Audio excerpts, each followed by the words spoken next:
আমিতো আগৰ পৰাই আমাৰ ইয়াত প্ৰাক্তন বিধায়ক হিতেশ বসুমতাৰী ছাৰক লগ পাই আহিছোঁ। তেখেতে আমাৰ এই বাস্কাত যিমানখিনি অৱদান আছে সেই বিষয়ে আমাৰ ৰাইজ অৱগত।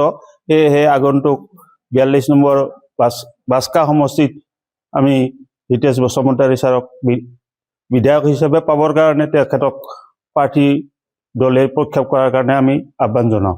তেখেতে MLA-তো কাম কৰিছে MLA হিচাপে, তাৰে উপৰি তেখেতে যেতিয়া EM আছিল তেখেতৰ অনুগ্ৰহতে আমাৰ বাস্কা জিলা গঠন হৈছে।